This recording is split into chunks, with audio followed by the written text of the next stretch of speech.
नमस्कार. दीपक रगे कथाकथन चॅनलवर तुम्हा सगळ्यांचं मनापासून स्वागत आणि विनंती.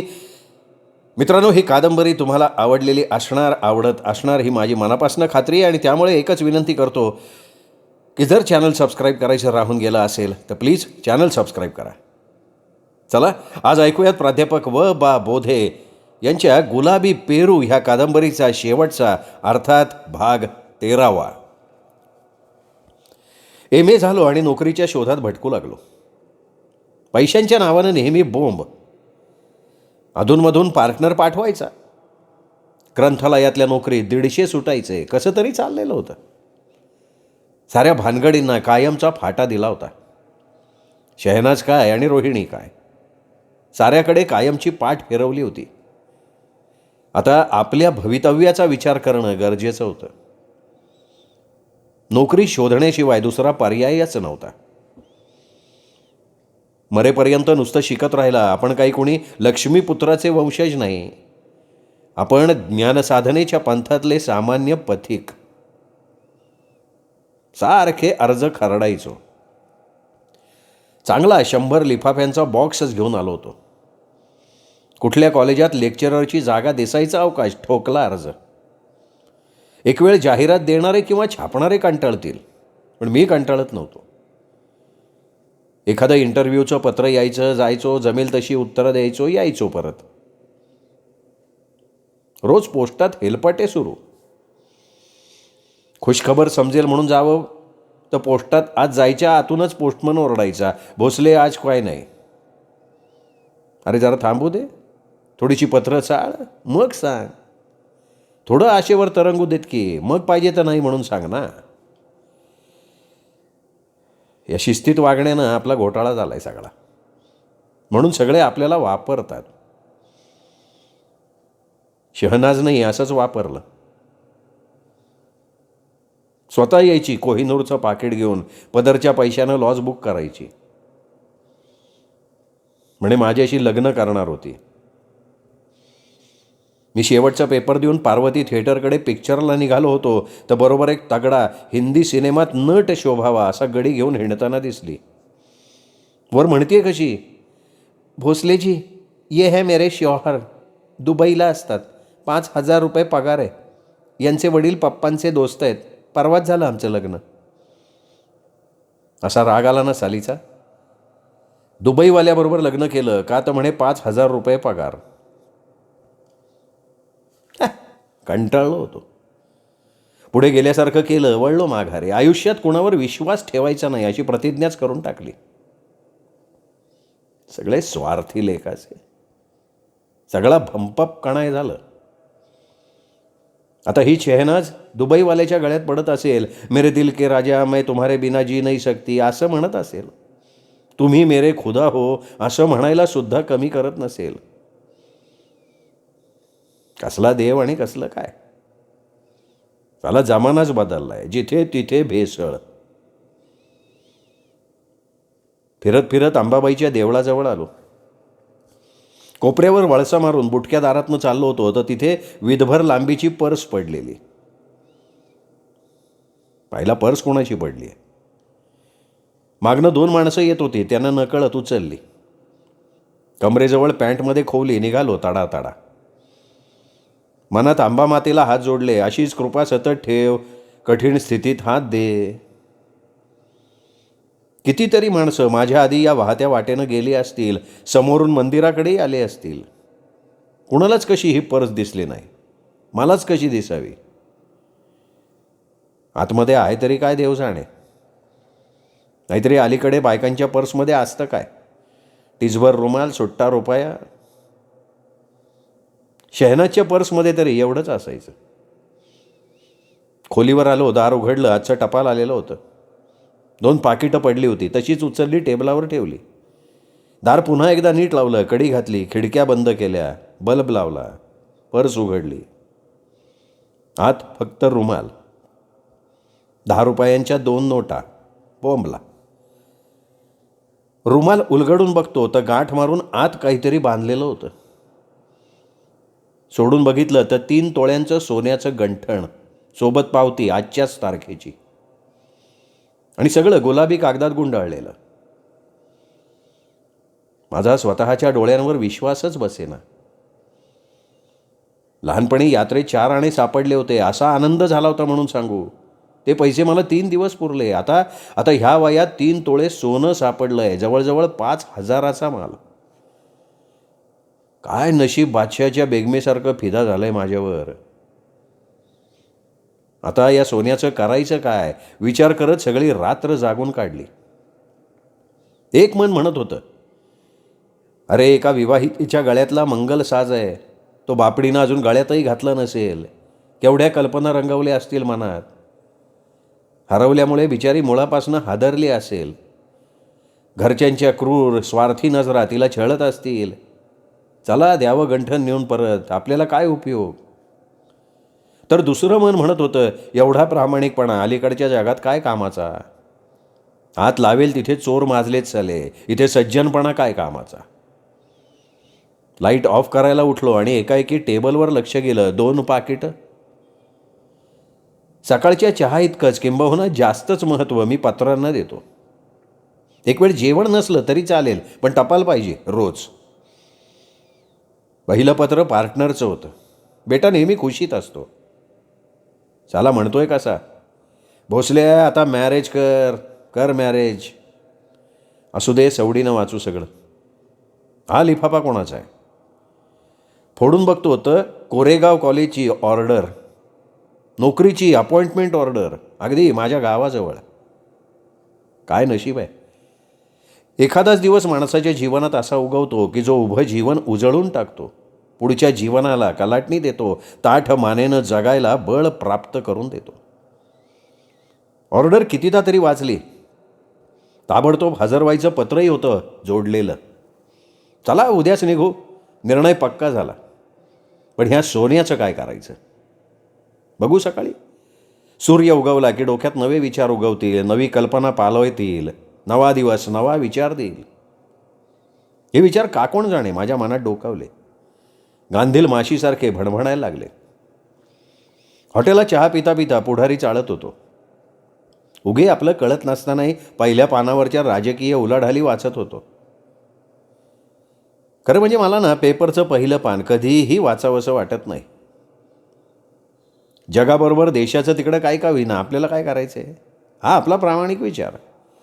सरळ पुढच्या पानावर नजर, बारीक सारीक बातम्या वाचण्यात मला आनंद. एकाएकी नजर ब्रॅकेटमधल्या जाहिरातीवर स्थिरावली. 3 तोळ्यांचं गंठण हरवल्याची जाहिरात. आणून देणाऱ्यास 501 रुपये. पत्ता केशव फडणीस 540 शनिवार. चमकलो. हात हळुवारपणे खिशावरनं फिरला. आतल्या आत गंठण चाचपलं. मनात म्हटलं, पावतीवर पत्ता असेल की निदान नाव तरी. काय आपण मूर्ख आहोत, साधी पावतीसुद्धा बारकाईनं वाचली नाही. आता या हॉटेलात एवढ्या माणसात रुमालाची गाठ सोडायची कशी. चला आपल्याला अक्कल अशी नाहीच आहे. येताना खिशातनं वेगळी पावती आणायला पाहिजे होती. आता आडोशाला कुठे जाऊ आणि रुमाल कुठे उघडू, 1000 विचार मनात. तेवढ्यात लक्षात आलं, कोणीतरी पेपर मागतंय.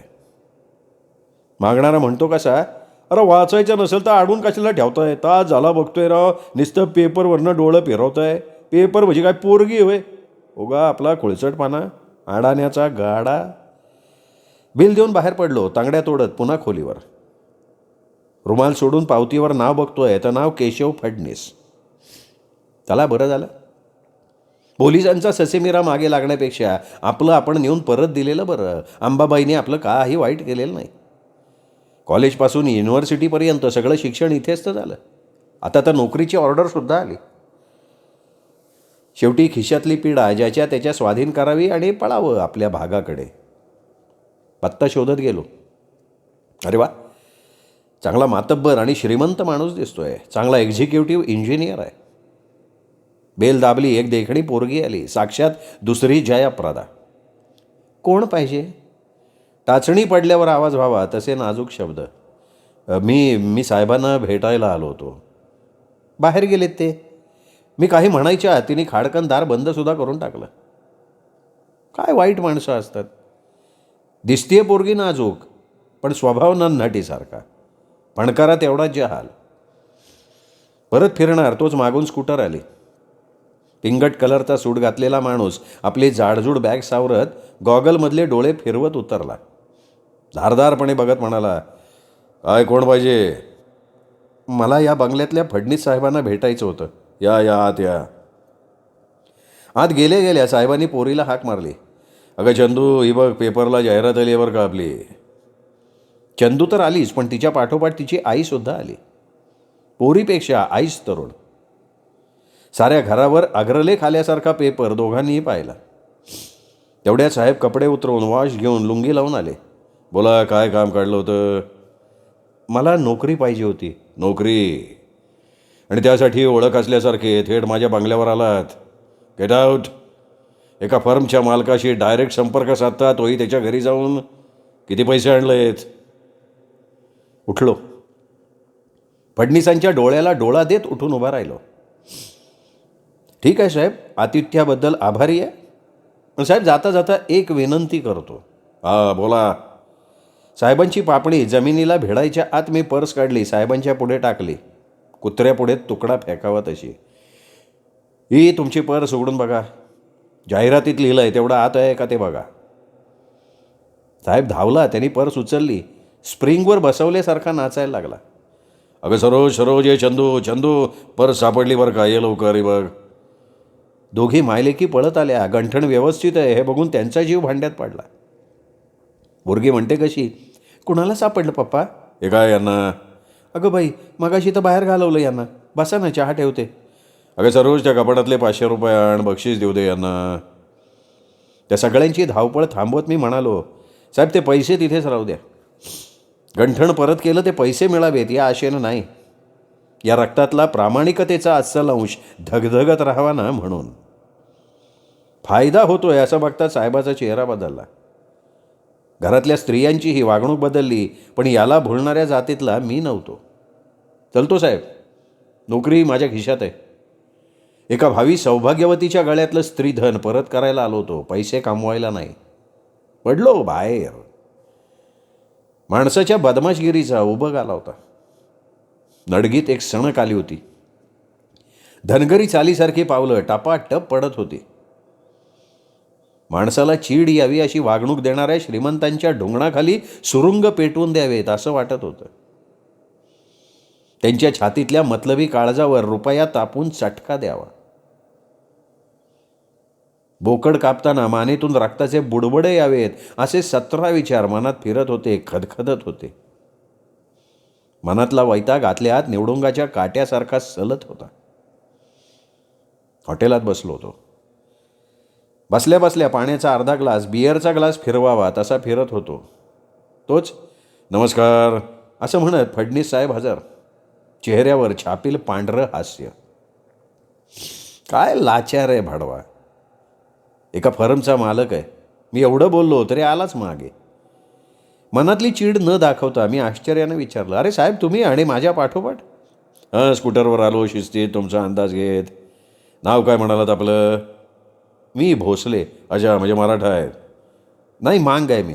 अण्णाभाऊ साठ्यांच्या वंशातला. असो असो, तुमचा प्रामाणिकपणा आवडला आपल्याला. धन्यवाद, पण माणसाला ट्रीटमेंट देण्याची तुमची पद्धत नाही आवडली मला. I am very sorry, extremely sorry. माझी विनंती भोसले तुम्हाला, तुम्ही बक्षीस स्वीकारा. नाही हो, तुमचा एक पैसाही नको आहे मला. मी पैसे नाही देणार तुम्हाला.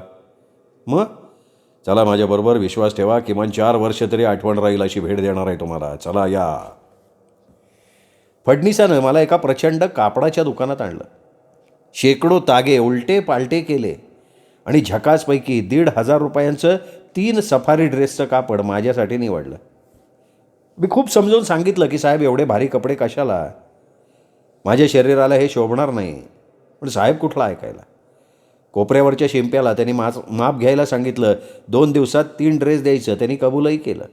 फडणीसांनी झकास कॉफीही पाजली. मलाच लाज वाटली. मी फडणीसांना म्हणालो, फडणीस मगासच्या बोलण्याबद्दल राग मानू नका, मी आहे थोडासा तापट. सुरुंगाच्या दारूसारखा लगेच फुटतो मी, कमालीचा तडकतो. एकटं जागायची सवय लागली आहे. माणसांशी संबंध येतच नाही कधी. सगळ्यांनी माझ्यासारखं वागावं असं वाटतं आणि त्यातून मग माणसं तुटत जातात. असू द्या हो, तुमच्यामध्ये असणारा प्रामाणिकपणा ही तुमची मोठी शक्ती आहे. हे कपडे मी का घेतले सांगा बरं. नाही ते कसं सांगता येईल ना. भोसले माझ्या पोरीनं मला सांगितलं, तिचं अहेयपणाचं चिन्ह ज्यांनी परत दिलं त्याला निदान समर्थ अशी भाऊबीज तरी घाला बहिणीच्या वतीनं. म्हणून हा सगळा खटाटोप. त्यातून तुम्ही 3 दिवसांनी नोकरीवर हजर होणार. नोकरीच्या प्रांतात पहिल्यांदा शिरताय, अप टू डेट जायला हवं. काय बरोबर आहे का नाही माझं. पण मी नवीन नोकरीवर रुजू होणार हे तुम्हाला कसं कळलं. मगाशीच म्हणालो ना मी की तुम्ही खूप सरळ आहात. अहो ही तुमची अपॉइंटमेंटची ऑर्डर पोरीच्या पर्समध्ये सापडली. जपून ठेवा. अशी महत्त्वाची पत्रं उघड्यावर टाकू नका. आणि हे 200 रुपये खर्चाला असू द्या, ठेवा. चांगल्या कामाला नकार देऊ नये. हजर झालात की पत्र पाठवा. मी नमस्कार केला. फडणीस स्कूटर उडवत गेला आणि डोळ्यात पाणीच तरळलं. खूप वेळ तसाच बसलो होतो हॉटेलात. मन एका बाजूला खिन्न झालं होतं आणि दुसऱ्या बाजूनं नवी उभारी धरू बघत होतं. कितीतऱ्हेची माणसं भेटली मला. प्रत्येकानं वेगवेगळ्या प्रकारानं मला सावरलं, पण त्यांचं सावरणं मी विसरलो. फक्त स्वतःचाच विचार करत गेलो. आपल्याच पावलाखालची सुखं पाहायला चटावलेली नजर दुसऱ्याच्या अडचणीकडे बघायला तयार नव्हती. मी माझीच सोय बघत राहिलो होतो. नवे कपडे अंगावर चढवले, सगळं साहित्य आणि कपडे भरलेली नवी कोरी सुटकेस हातात घेतली. खोलीचं भाडं चुकतं केलं. निघालो. जाता जाता अंबाबाईचं दर्शन घेतलं. जुन्या आठवणी आठवत जो भेटेल त्याचं ऋण मान्य करत निघालो. एकदाचा कॉलेजमध्ये नोकरीवर रुजू झालो. प्राचार्यांच्या सांगण्यावरनं शिपायानं एका खोलीत माझं साहित्य पोचवलं. नव्या जीवनाला सुरुवात झाली. तिथं माझं सारं बालपण गेलं. त्या गावापासनं अवघ्या 5-6 मैलांवर मी प्राध्यापक म्हणून आलो होतो. भूगोलातल्या बाकीच्या भाकड गोष्टी सोडल्या तर पृथ्वी गोल आहे हा सिद्धांत मला पटत होता. शेवटी सर्वत्र फिरून मी माझ्या भूमीत आलो होतो. मुलाखतीसाठी महिन्यापूर्वी येऊन गेलो होतो, पण गावाबद्दल ओढ नव्हती वाटली. पण आता का कोण जाणे, गाव साथ घालत होतं मला. माती पुकारत होती मला. सगळं शिवार नजरेखाली घालायला मन उत्सुक बनलेलं होतं. मन म्हणत होतं आता कोण आहे तिथे. आईबाप गेले, निगार केव्हाच लग्न होऊन गेली असणार. चाचाजी आहे का मेला कोणालाच ठाऊक. चाची असेल कदाचित. माझं घर, जागा, सगळ्याचं काय झालंय कोणाच ठाऊक. एकदाचा इंचानं शिवार तुडवत गावाची शिव ओलांडून हद्दीत शिरलो.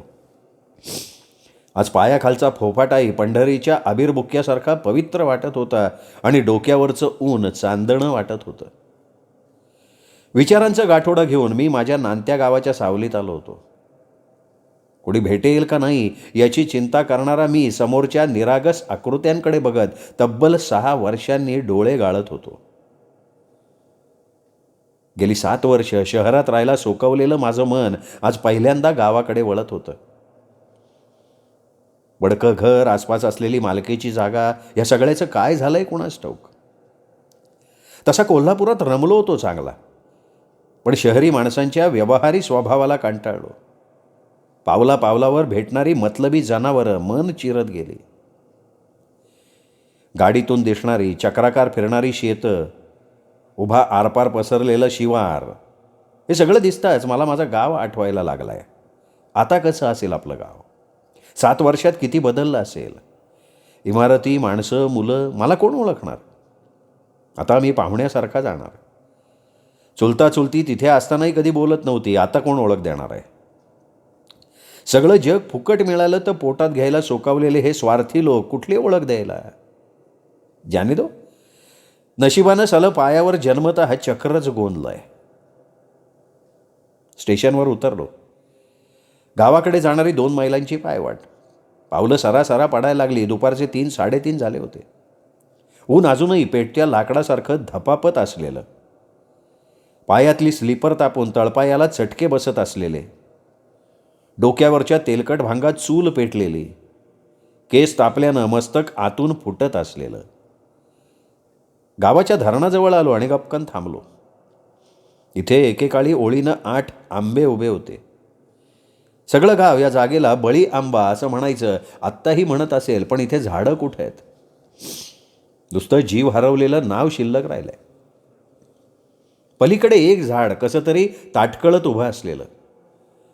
उजवीकडची बाजू पूर्णपणे भांडगुळांनी व्यापून टाकलेली आहे. भिरडलेल्या फांद्या आधांतरी लोंबतायत.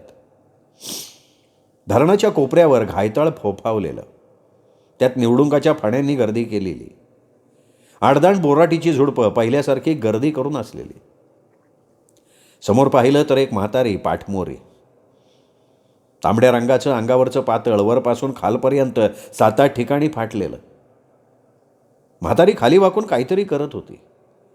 निवडुंगाच्या डवंग्यात बिनदिक्कत हात घालत होती. मी मागणंच विचारलं, आजीबाई काय करताय? आजीबाईंनी वळून सुद्धा बघितलं नाही. अडचणीत पुन्हा खाली वाकत म्हणाली, अरे बाबा, पाठरू अडकलंय, बोराटीच्या झुडपात गुतलंय. यो निवडून बघितला ना कसा वाढलाय. एखादा काटा साफ करणे घुसला तर पार हात नासून जाईन. करणार काय? नशिबाचा कार जळतो या सगळा. काटा बघ कसा शेपटातनं मासा पावतर भेडलाय. मी म्हातारीला मदत करायला धावणार तोवर म्हातारीनं पाटरू सोडवलं. बॅ बॅ ओरडत पाटरू शिर्डीकडे पळालं. हातातले काटे काढत म्हातारी मागं वळली. कोणत्या गावचं साहेब तुम्ही? मी ह्याच गावातला. काय म्हणताय काय? म्हातारी बघत राहिली. मी तिच्याकडे कौतुकानं बघत राहिलो. चेहऱ्यावर 7-8 देवीचे व्रण असलेली, नाकात पितळेची चमकी घातलेली म्हातारी चेहऱ्यावरच्या 1000 सुरकुत्यातनं बोलत होती. एकदम पुढे झालो आणि म्हातारीच्या पायावर डोकं ठेवत म्हणालो, तुम्ही सईदा चाची ना? अरे साहब, आपने कैसे पहचाना? एकाएकी डोळे पाण्यानं डबडबले. काय करावं समजेना. डोक्यावरचा पदर नेमका मध्यभागी फाटलेला. त्यातून कित्येक दिवस तेल न मिळालेल्या सैदा चाचीच्या झिंज्या वर डोकावत असलेल्या. चाची, मला ओळखलं नाही तुम्ही? नाही रे बाबा, खोटं कशाला बोलू. म्हातारी माझ्या अंगावरच्या इस्त्रीच्या सफारी पोशाखाकडे बघत होती. तिच्या किलकिल्या डोळ्यात झाडावरचा राघू फडफडत होता. काहीतरी आक्रीत घडल्यासारखी ती बघत होती. हातात घुसलेल्या काट्यांच्या वेदनाही ती विसरली होती. माझा हात हातात धरून ती विचारत होती, अरे कोण आहे तू? कोण आहे? चाची, मी काशीनाथ भोसल्याचा वसू. अरे वसू, तू? अरे कितना बडा हो गया रे तू. ओळखलंच नाही मी तुला. माझा राजा तो किती दिवसानं येतोय र. म्हातारीने मला जवळ घेतलं, कपाळाचा मुका घेतला. तोंडावरून हात फिरवत दोन्ही हाताची 10 बोटं तिने कडा कडा कानशिलावर मोडली. कौतुकानं बघत म्हणाली, अरे बाबा, असा उन्हात का ताटकळत थांबलाय? सावलीला चल, त्या आंब्याखाली बसू. या उन्हानं टाळकं फुटून माणूस मरल. काय ऊन आहे वय. यमाचा गाडा फिरतोय टाळक्यावरनं नुसता. बहुत गरमी रे बाबा. चल न ग, थांबू इथं, चल. वाळलेल्या गवतावर रुमाल अंथरून बसलो. बोटानंच कपाळाचा घाम निथळला. म्हातारीने शेजारीच फतकल मारली. माझ्या मांडीवर थोपटत म्हातारीनं कपाळावर आढी चढून विचारलं, अरे वसू, शादी वादी किया क्या? क्या ऐसे ही हनुमान बन के रहते? मला हसू आलं, पण हसता हसता डोळ्यात पाणी दाटलं. विषय डावलत मध्येच विचारलं, चाची एक विचारू? अरे क्यों रे बाबा, खुल्लम खुल्ला क्यों नहीं बोलते? ये पूछने की आदत कहाँ से आ गई? बोलो, जो कुछ पूछना है पूछो. अंदाज घेत मी थोडासा दीर्घ सुस्कारा टाकला. नजर पापणीला भिडून मी विचारलं, चाची निगार कहाँ है? तेजा मारी. बोलण्याच्या ओघात सांगायचं राहूनच गेलं. निगारची आठवण अजून हाय म्हणायची. मला वाटलं होतं. चाची, मुझे माफ करना चाची. अरे छोड़ दे बुरे दिनों को. निगारचं नशीब फुटकं बाबा. बिचारी. जलमभर जगाने तिला लाथाडलं. तू काय, दुनिया काय, साऱ्यांनी बिचारीला गोदमरून टाकली. चांगलं नाव गाव असलेला पोरगा बघून तिचं लगीन लावून दिलं, पण कशाचं काय र, तकदीर उलट. आता वरीच झालंय, नवऱ्यानं सोडली तिला. नीट सांभाळती तिला कशी तरी. 1-3 वर्षाचं पोरगं बी आहे. पण चाची आत्ता कुठे आहे ती? का एवढा का उतावळा झाला तू? अरे जेव्हा तिला आवरत म्हणून पदरात घ्यायची पाळी आली तेव्हा पळालाच की डोंगणाला पाय लावून. आणि आता डोळ्यात पाणी कशा पाय आणतो रे? जाऊ दे वसू, जाऊ दे. तू कसा बी असला ना तरी चाचीला आवडतोस. थांब जरा, येनच आता निगार. त्या तिकडं बेंदाडाला पाणी आणाय गेली. या धरणाचं कसलं आलंय मचूळ पाणी? साऱ्या गावाच्या म्हशी बसत्या. त्या तिकडं झाडकांडा झरा काढलाय. ते बघ, ते आली वाटतं निगार.